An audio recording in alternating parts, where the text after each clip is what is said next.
کلان الطعام، دونوں کھانا کھانے کے محتاج تھے. ما لا یملک لکم ضر ولا نفع، جو نہ تمہارے نقصان کے مالک ہیں نہ نفع کے. واللہ هو السمیع العلیم، اور اللہ ہی سننے والا علم ہے. میں نے کہا پچھلے حصے کو چھوڑ دے. اللہ نے کہا کہ عیسیٰ ان کی ماں نہ تمہارے نفع کے مالک نہ نقصان کے. تو شیخ عبد القادر جیلانی تھے، شاعر ہی کوئی نہیں عیسیٰ کے جیسا، ہے ہی کوئی نہیں.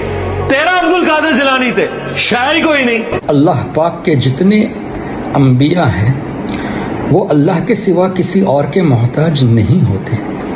اللہ نے انہیں سلیکٹ فرمایا ہے، اللہ تبارک و تعالی انہیں نوازتا ہے، اور اللہ تعالی انہیں اپنی طرف سے غذائیں عطا فرماتا ہے، جیسا کہ حدیث پاک سے ثابت ہے. نبی پاک صلی اللہ علیہ وسلم نے کیا اس طرح نہیں فرمایا؟ جب صوم وصال کی بات آئی، کنٹینیوس روزے کی بات آئی، تو صحابہ سے حضور نے نہیں فرمایا کہ میرا رب مجھے کھلاتا ہے، میرا رب مجھے پلاتا ہے، تم میں سے کون ہے میری طرح؟ اللہ اکبر. تو انبیاء کرام کے تعلق سے اس طرح کے جملے کہنا کہ وہ کھانے پینے کے محتاج ہے، اور یہ قرآن کریم میں لکھا ہوا ہے. جو آیت کریمہ پیش کی گئی کانا یأکلان الطعام، سورہ مائدہ آیت نمبر 75، اس میں محتاج کا لفظ نہیں ہے، بلکہ وہ بھی کھاتے پیتے ہیں، یعنی وہ میرے بندے ہیں. اور آگے کی آیت قل اتعبدون من دون اللہ، اس آیت کی تفسیر اٹھا کر دیکھ لیجئے.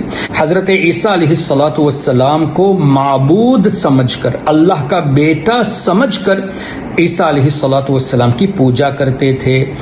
اب اس آیت کریمہ کی تفسیر میں یہ لکھا گیا ہے کہ جو رب ہوتا ہے، جو الہ ہوتا ہے، وہ واقعی میں حقیقی دافع البلا ہوتا ہے. اور جو الہ نہیں ہے، جو اللہ کے بندے ہیں، جیسے اللہ کے رسول، اللہ کے فرشتے، وہ دافع البلا تو ہیں ہی، لیکن اپنی ذات سے نہیں، اللہ کی عطا سے. اللہ ہی نے انہیں عطا فرمایا.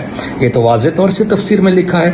اب اگر کوئی یہ کہے کہ نہیں، عیسیٰ علیہ السلام کے بارے میں صاف قرآن میں لکھا ہے جب کہ وہ نبی ہے کہ وہ کسی کو نفع نہیں پہنچا سکتے، تو قرآن کریم کی دوسری آیت میں حضرت عیسیٰ علیہ السلام ہی کا تو تذکرہ ہے. وَأُبْرِئُ الْأَكْمَحَ وَالْأَبْرَصَ وَأُحْيِي الْمَوْتَى بِإِذْنِ اللَّهِ، کہ وہ فرماتے ہیں کہ میں اللہ کے حکم سے کوڑ والوں کو شفا دیتا ہوں، جو نابینا ہیں انہیں میں آنکھیں عطا کرتا ہوں اللہ کے حکم سے، اور مردوں کو اللہ کے حکم سے زندہ کرتا ہوں. یہ بھی تو قرآن کریم میں ہے. بینائی عطا کرنا کیا یہ نفع نہیں ہے؟ برس والوں کو شفا دینا کیا یہ نفع نہیں ہے؟ تو اب یہ کہنا کہ حضرت عیسیٰ علیہ السلام یہ بھی جب نفع نہیں دے سکتے اور یہ قرآن سے ثابت ہے، تو دراصل قرآن کے خلاف تو یہ بول رہے ہیں. ایک آیت کریمہ میں جہاں اللہ نے عیسیٰ علیہ السلام کو دافع البلا ثابت فرمایا، بلکہ اللہ نے فرمایا کہ وہ دافع البلا ہے، اس آیت کریمہ کا ریجیکٹ کر کے یہ کہنا کہ ہم تو قرآن سے بات کرتے ہیں، قرآن سے ثابت ہے کہ عیسیٰ علیہ السلام مدد نہیں کر سکتے.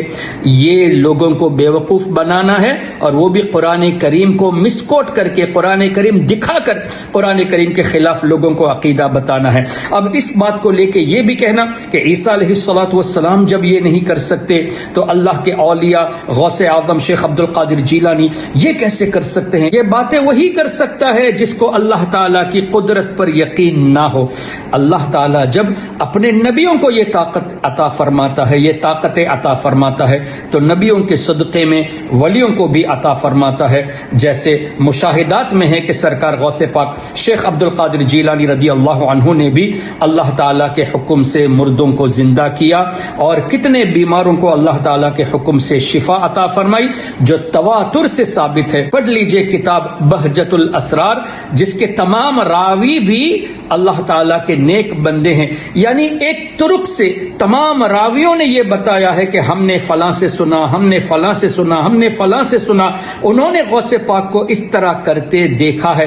تو ان تمام بزرگان دین کے بارے میں اب کیا کہیں گے؟ سب کے سب مشرک تھے، کسی کو قرآن کریم پر علم نہیں تھا. نبی پاک صلی اللہ علیہ وسلم نے کیا اس طرح نہیں فرمایا کہ اللہ یہ فرماتا ہے میرا بندہ جب مجھ سے کوئی سوال کرتا ہے تو میں ضرور اس کو عطا کرتا ہوں؟ تو اللہ کے یہ اولیاء جب اللہ سے مانگتے ہیں ہمارے لیے، اور اللہ نے خود فرمایا کہ میں ان کی حاجتوں کو، ان کے سوال کو پورا کرتا ہوں، تو یہ لوگ کون ہوتے ہیں؟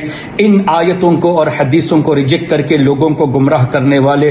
کیا پتہ چلا؟ واقعی میں یہ لوگ گمراہ ہیں اور دوسروں کو بھی گمراہ کرتے ہیں۔ اب اس طرح ان کے کرنے کی صورت میں تمام بزرگان دین پر اب شرک کا فتویٰ لگانا پڑے گا، اور صرف یہی لوگ مسلمان باقی رہیں گے 1400 سال کے بعد۔